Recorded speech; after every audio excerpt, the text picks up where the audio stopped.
Hearty welcome to online learning.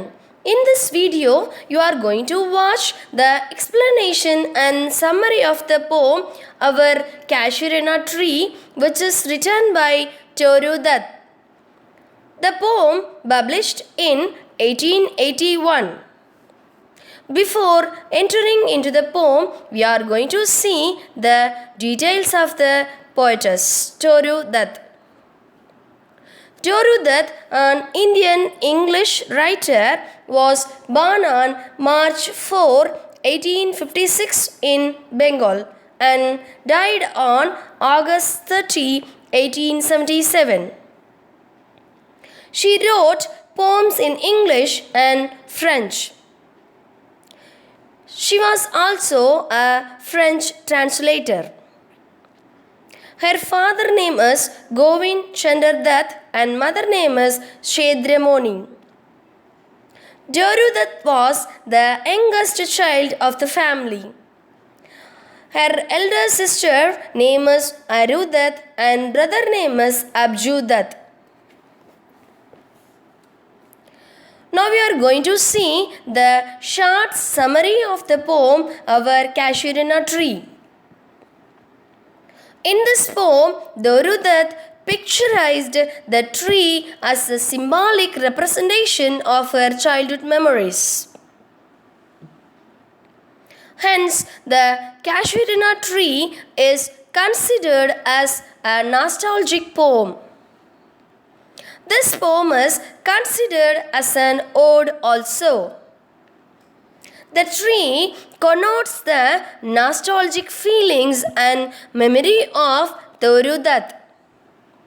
The tree is the place where she played with her sister and brother in her childhood days.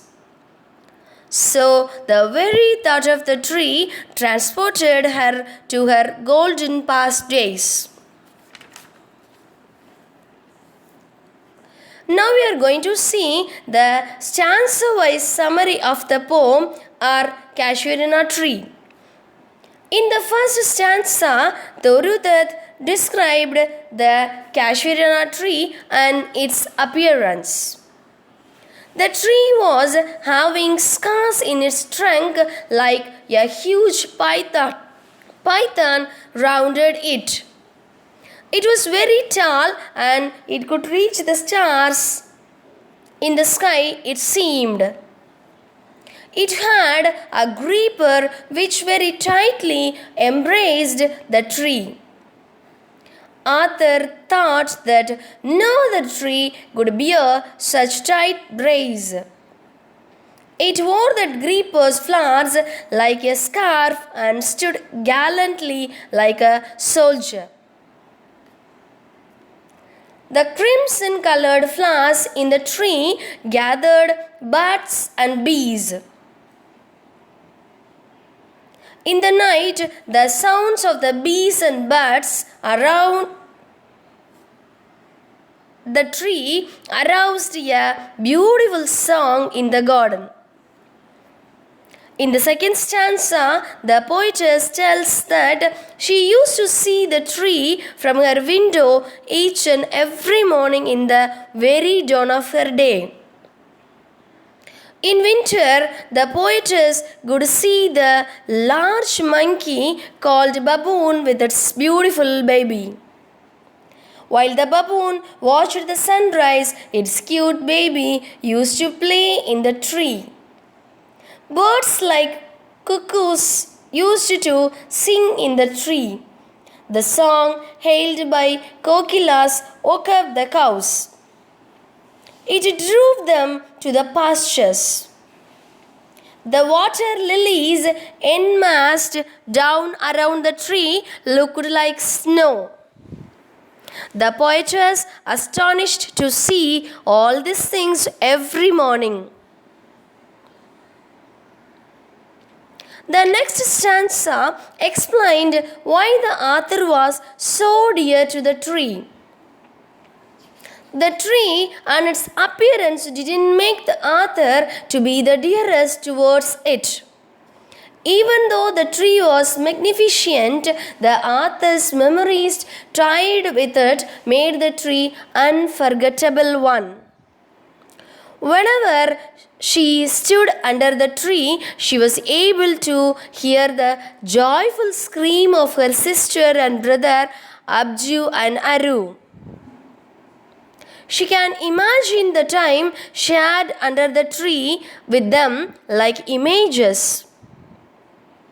The author lost her brother and sister, so she felt blind due to the hard tears of the eyes.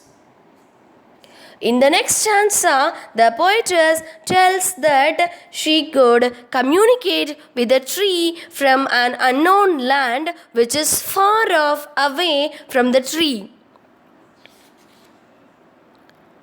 When she was in abroad also, she could hear the song of the tree even in her absence. She also tied the tree's memory to her loved ones who are not alive. By the poem, she made the tree immortalized.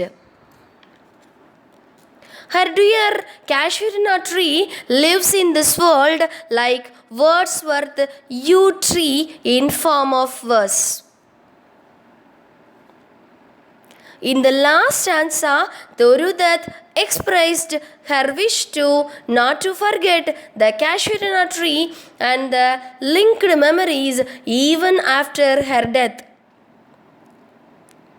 She wished to remember the tree out of love even after decades.